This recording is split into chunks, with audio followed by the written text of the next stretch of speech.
Hi, this is Jake, and you're watching the Charles Veitch video. Thank you, Jake.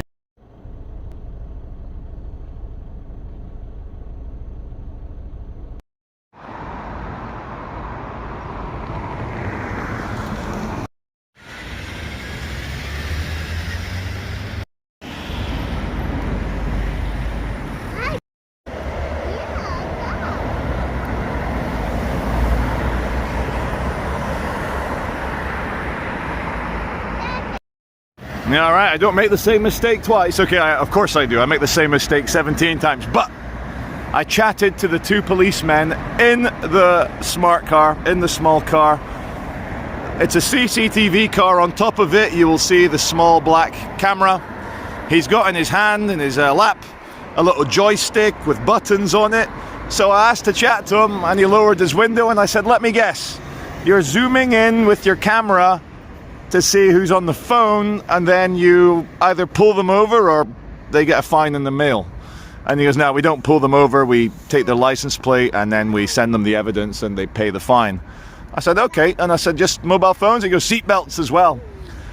Now I stayed friendly with them, with both of them, and you know the good old days.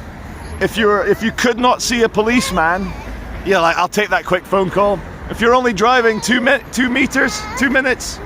you're not wearing a seatbelt, you're like, yeah, there's no police around here. But now they're using long distance technology with the cameras to zoom in on you. So, bloody hell, at home, guys, always close those curtains. That reminds me of a funny story, actually, for another video. But there's something all men do, and all men never want to get caught doing. And you take precautions so that you don't get caught. Oh my goodness, Isaac. Yeah, that's a good baby censorship for that conversation. Let's cut.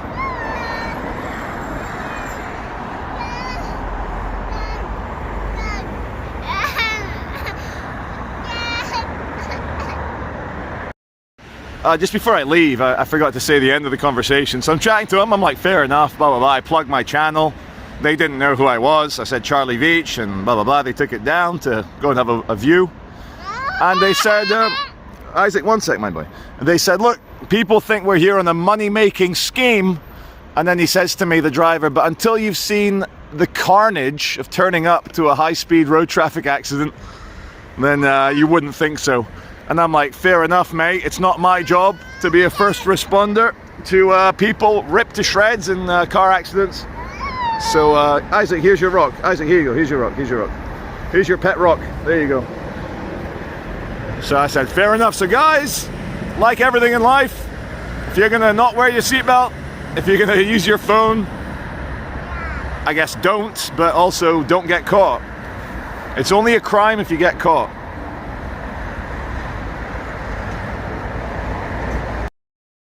Hi, everyone. We're here on Cholmondeley Road in Earlham Heights in Salford. We pan round and guess what, guys? We're on location at yet another shooting. So it's about 11:30 right now, AM. About 10 past 10, just over an hour ago, shots were fired on this quiet suburban street here in Salford. Just a few days after, a lady was shot dead in Cheetham Hill. As I was saying in the last on the scene breaking news video, Manchester's in the grip of a gun crime epidemic right now. The feral youths have managed to get hold of handguns and ammunition, and for some reason the police are struggling to catch them, control it. We are now, every second day, you've got guns, shootings, people being killed, people being injured, and you know, we all just kind of continue as if this is the way it's supposed to be, but it's not, is it? I want you to get mad. So there's a couple of guys over there, I guess they're Manchester Evening News. There's a guy with an SLR. Hiya, you MEN? Hiya. And MEN, obviously Manchester Evening News. That's how I find out about these things. I don't know how they find out. Do they have a police scanner or what? Or do the police just say, hey, newspaper, There's been another shooting. And here's the money shot, guys. Here's the reveal.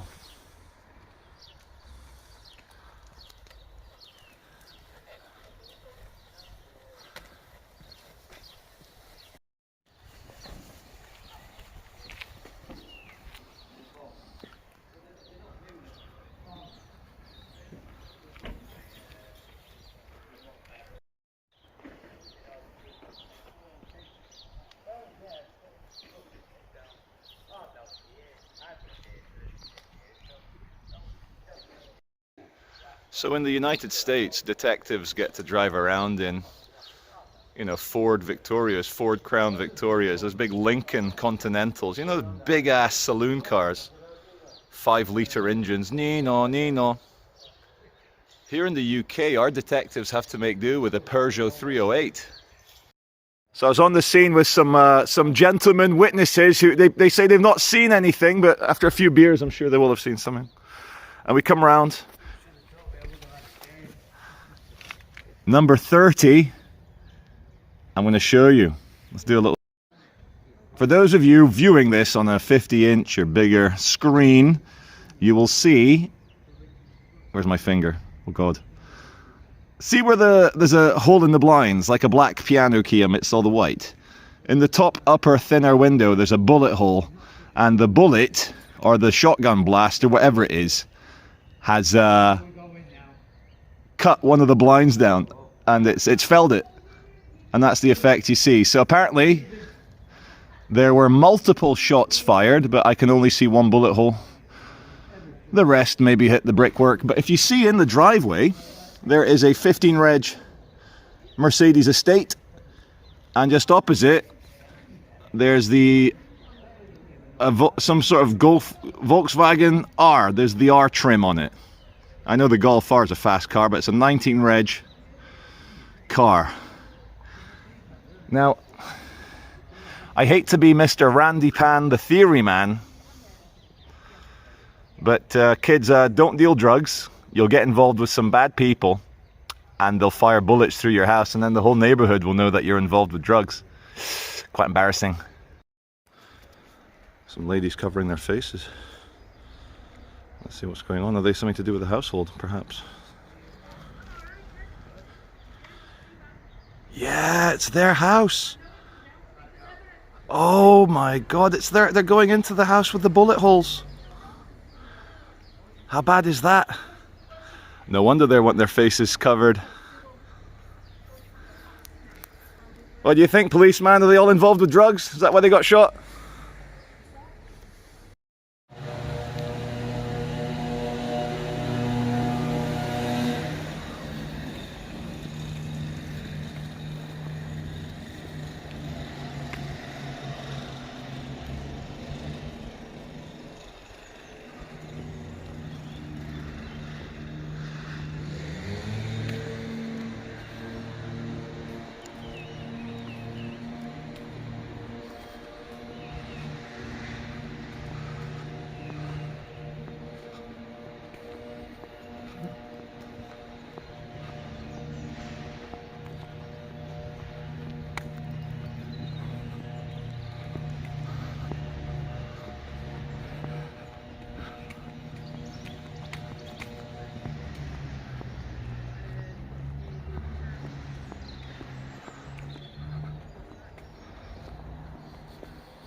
So my name's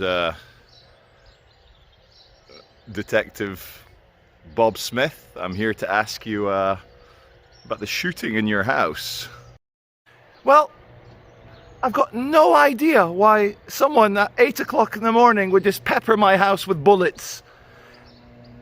I know in this country the sentences for gun crime are very, very harsh, so someone's taken a massive risk firing bullets at my house. It's almost as if I owed someone a lot of money and there were no legal ways that they had to get their money back. Okay, here's detective over there with the radio. As I said from the other angle, there's a Mercedes estate in the driveway. There's a R-Type Touareg 19 plate just parked outside. And as they say, the residents have no idea why someone would pepper their house with bullets.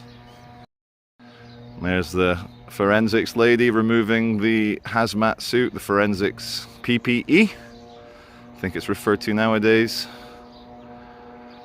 And yeah, quiet suburban street.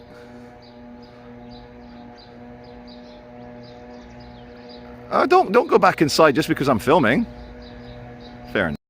Okay, well, it's all quiet on the Western Front here at the Suburban Shooting. Now, of course, it's more exciting to conspiracy theorize. You know, you can go fantastical. You know, they've got 100 kilos of cocaine in the attic. They're not paying their drug debts. It's all going wrong. And this is how they get the warning. But it could be a case of mistaken household. Could be the case of random feral chavs just shooting up random houses. But you know, Occam's razor, the simplest answer is usually the correct one.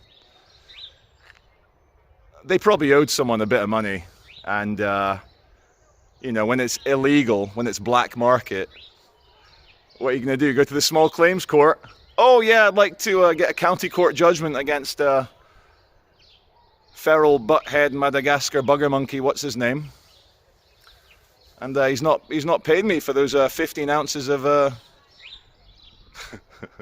cut. A lot, as you can imagine, of course, police activity going in and out of the household.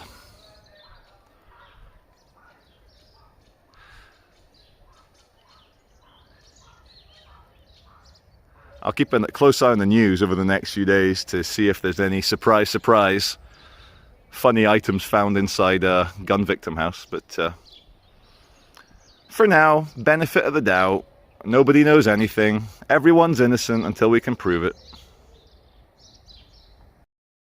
Well, whilst we're walking around, a few things to talk about. Am I lost? Yeah, I'm lost already. Can I get back to the main road this way, or? No, you can't. What a weird housing estate you guys live on. Weird, all one way. It's not a housing estate. It's not well, it was council. You can't go there. You want to get out, do you? I do, but I probably that way. Where's your car? I'm at the, I'm behind the police cordon on the other side of Cholmondeley. Right. So I need to go all the way around. Right, There. what you need to do... The bottom of the police cordon on this road here, just Cholmondeley. Yeah. Yeah. Well, what you need to do is go up that other road you're on, Yeah. Westgate. Yeah. Get to the top. Yeah. And whereabouts do you want to get to? The bottom of Cholmondeley and Lancaster. That connection. So the bottom of our road, this Yeah. road Yeah. anyway. Yeah. So you better go, if it... Can No, you you can't. It's blocked. The police have blocked it. Turn up the Yeah. next one down. Right, if you follow me, because I'm going to go now. I'll do I'm that. going to Lancaster Road. Yeah, Are you? Turn up the next one down. What I love about the north of England is most people are very well up for a chat, and you can joke around, and it's very friendly. There's no animosity most of the time. And the ladies did not know about the police shooting. Not police shooting, Jesus. The police cordon at the shooting 1 minute from their household. And yeah, just have a quick look over there. There you go. Not much progress, but whilst we're here, obviously there was that Meghan and Harry interview with Oprah, the operatic interview, and they were like, royal family's racist. They were worried about how dark the baby's going to be. Oprah's like, who said it? Who said it? They're like, oh no, we're not going to reveal that. And so royal family, the firm goes into overdrive. We are not racist. We are very hurt. Queen released a statement which made me laugh. The most passive-aggressive statement in the history of royal decrees. She goes, I'm very saddened to hear that Harry and Meghan have found the last few years very difficult. So, why am I talking about racism and royal family? Well, it's a big issue at the heart of the British establishment. As we all know, Britain had the empire, colonies. It was, you know, obviously the British Empire, some may argue it was institutionally racist. And what's at the top of the British Empire? Obviously the royal family. So, this is all happening at the same time as police find the body of the missing 33-year-old lady, Sarah Everard. And it's looking increasingly likely that the policeman, Mr. Cousins, 48 years old, diplomatic protection officer, it's looking increasingly likely that he did it. He tried to kill himself. He tried to headbutt himself to death in prison, which is what Mao Zedong's wife did in China when she was arrested by Deng Xiaoping. Apparently it's very difficult to kill yourself by twatting your head against the wall. Very difficult. You fall unconscious before you can properly hurt yourself. So, the other day in London, there was a big vigil. A vigil for Sarah Everard, and it was an angry vigil. People are angry after being locked down for... Hiya. Hello. People are angry being locked down for so long. Young people, you know. So I was just walking there for 2 minutes talking to my new smartphone, and it wasn't even filming. So I've reviewed it. I'd said hello to the mother and daughter. Young people are very angry. They're not shagging each other. They're not going to nightclubs. They're not doing anything. They're angry. So they went to the vigil to go and protest and remember Sarah Everard, killed by the 48-year-old policeman. Tensions turned violent. Metropolitan Police, under the orders of the Police Commissioner Cressida Dick. Dick. Great surname. Dick. Love it. And the irony is she's a lesbian. Imagine your surname's Dick and you're a lesbian. Anyway, Cressida Dick, in 2005, she was the one in London that gave the SO19 armed police SAS special forces types. Yeah, that Brazilian guy. I know he's Brazilian, clean-shaven, Brazilian-looking guy. He's a bit olive-skinned. He might be a terrorist. So the poor guy went onto the London Underground. He got fired 10 bullets in his face because they thought he was going to detonate a vest. Turns out he was on his way to work. Same lady, Cressida Dick. She's like on the orders to all the thugs in the Metropolitan Police. She's like, yeah, use extreme prejudice. Any young ladies, especially young ladies, try and breach lockdown rules, hogtie them, kneel on their necks, create the best photo opportunities for our enemies possible. I'm so stupid I can't figure out optics. This is how stupid these people are. Stupid, or I'll come on to what else it could be. Imagine being so stupid that one of your officers rapes and kills a woman, and you send other officers to go beat up the ladies that are angry about it. Fucking idiot. Cressida Dick. So, tell you what though, the hoo-ha in the media now about the Metropolitan Police beating up young ladies and killing them. Oh, how has it drowned out the royal family being racist? Wow. It's not a psyop. It wasn't all organized. But doesn't the establishment never let a crisis go to waste? It's all about spin. It's all about how you spin it. And the Metropolitan Police are good enough fall guys to distract everyone away from Prince William or Prince Charles saying, "Oh, Harry, we're having a baby with an African lady, dark skin." All right, we're going to leave the scene now. I just had a nice chat with two detectives. And initially a bit of animosity. I'm just stood there, I wave. The guy's like, "Can I please ask you, Charlie, not to film me?" I'm like, "Oh, come on, man, that's like a red flag to a bull. I have to film you now." And he's like, and then we got chatting, and I'm like, okay, fair enough. So they've just come out of the house over there. They've been here for 5 hours, he says. And he's here with his female partner, male and female detectives. And after I put the camera away, of course I didn't film him. I said to him, I said, "Look, as a father of 3 young kids in Salford, could you please catch these people?" And he said, "Look, we're trying. We are trying. It's gonna."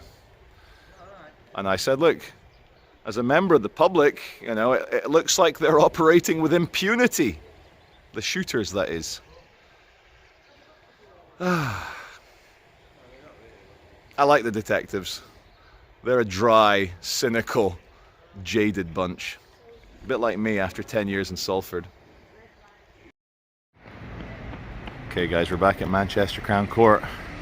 Are you ready for the darkness?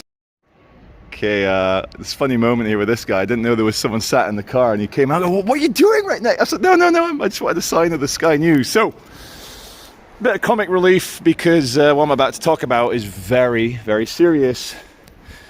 I did take a 59-second clip inside the court, and not in the actual courtroom, just in the court hallway. And then the next sign I see, it's a criminal offence to take any audio or video anywhere in the building. So we'll do that section again. So we arrived here at Manchester Crown Court, and the gentleman in fluorescent, I was like, "Oh, is the Michelle Pearson murder trial here?" He goes, "Yes, it is. Would you like to go in and view it?" And I was so taken aback by how welcoming and yes, welcoming that was. And I was like, "Wow, is it not lockdown rules?" He goes, "No, justice is being served in public again." Okay, he didn't say that. In my mind, I was like, "Oh, justice is being served again in public."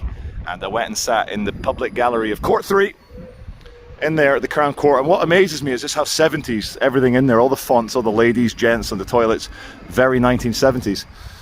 So, any British viewer will know that about 4 years ago, a massive atrocity happened. A couple of chavs, a couple of lowlives, had some feud, some argument with some woman, and they decided to petrol bomb her house whilst she slept in the house with her 5 children.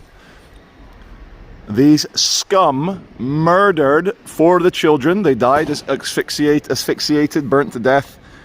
One of the teenage boys managed to escape the house through a window with incredible injuries. The poor mother, get this, the mother survived with 68% burns all over her body. 1st degree, 0 degree, you know, the doctors were like, "How is this woman still alive?" Here's the tragedy. She never regained consciousness. Her last memory was struggling in a burning house, seeing her children die around her. And she held on, alive in a coma, for a year or so. And the 2 demons, the 2 scum, they're not even human. The 2 scum that murdered her children and subsequently murdered her in the worst way possible for a mother, they're in there. And they're never going to see daylight ever again. And, you know, us fired up, passionate, hot-blooded people, we want some sort of like really passionate retribution. But sometimes you need the stone cold sober, dispassionate, dry, cold, and emotion-free machine to take care of these monsters, because they don't even deserve our passion. They literally deserve to get taken around the back and shot in the back of the head, and I mean that. Once you've killed children, I don't think there's any hope for you. I really don't. Maybe I'm wrong, but I don't know. So very strong emotions coming here. It's just good to see that the Crown Court is open to the public, and it's good to see that this country is as horrified by child killers as I am. And yeah, on a very primal level, it felt good to see the two murderers sat surrounded by prison officers being tried for the 5th murder.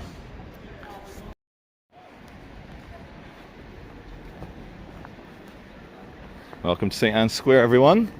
Royal Exchange Theatre. My expensive camera senses started tingling very hard. And here you have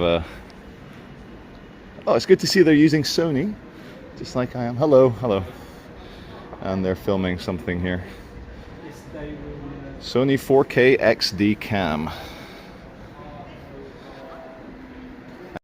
Let's have a quick...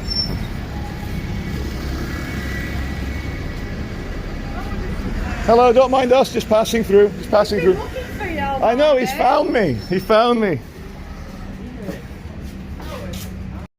TUI, and this, my second choice. TUI, that's the holiday company. Jet2.com, that's a good one. I always have to have a window seat, mate. Yeah. I like to see out the window. I know, he's I've seen him. Is this going on YouTube? It might go on YouTube. I want to go on YouTube. You've taught me once. Have I? Yeah. Would you like to do an introduction for my video? Sure. Alright. My girlfriend bought me this, like, she was like, Jake, if you still want to be together, then... You know, I just want the police to notice you do. They don't mind. They don't mind. The print works. I mean, just look at that hexagon. Get out of my sun, Jake. Come on. Have you seen that in the back? That's what they put knives in. Oh, is it? Is that the knife holder? As Jake probably correctly states, that cylindrical PVC tube is a knife holder for evidence. And then my sister's got a vape. Yeah. She doesn't even smoke cigarettes. She's never smoked cigarettes. Some people get them as toys. Yeah. You'll find out football. I don't know. It looks like some sort of sterilizing device. Don't let it point at your balls. It's probably just a light, isn't it? What is it, a sensor? That's a big battery pack. The battery's full. All 4 little lights are on. Oh, look. Hey, Joel. Go for it, mate. Go for it. Go for it. Call them. You can't just give people random abuse in the street. This guy will look to me and put your gloves on and start swinging. Hey, I'll do it again if you want, pussy. Put me on YouTube, watch. Hey, you're gonna be on tonight. Come here, come here. Hey, come here. Come here. Hey, long hair, come here. Come here, long hair. Come here, long hair. Come on, long hair. Come on, long hair. Go on, long hair. Hey, hey, skanky whore, get your fucking hands off my camera. You think I'm bothered about your fucking camera, do you? Yeah. Put your head in your skull. I'd like to report someone's filming it. It's called Charles Veitch. He's trying to film us. He's run at me with gloves, trying to hit me. Yeah, his name's Charles Veitch. Good, good. I hope they come and arrest you. Some man's just come up to me. He's a YouTuber. He's filming me right now. He's run up to me. He's trying to hit me. Look, he's even filming you as well. Piss off, pussy. Piss off, pussy. See you later. Hey, on my son's life, you're dead. Hey, I wouldn't do death threats on video. Big man. Hey, big man. Come on, big man. Come on. Come on. Let's do it. Yeah, let's do it. Let's do it. Let's do it. Whoa! Come on, big boy. Come on, big boy. Do it. Do it, big boy. Racist. Racist.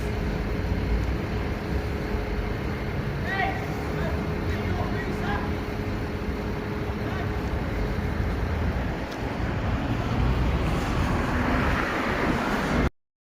Hi everyone, it's Squinty Charlie. But happy Charlie because it's hot. Hot. So if you enjoyed this video, which I hope you did, I hope you are, as Maximus throws his helmet into the Colosseum audience, are you not entertained? I hope you are very entertained, and if you are entertained, remember, everything I do, of course, is for free. It's a free platform, but if you do want to, please send a donation to the information in the description box. Every penny, every pound, every £10, every £25, whatever it is, hyper appreciated and very necessary. So thank you very much. Charlie Veitch, over and out.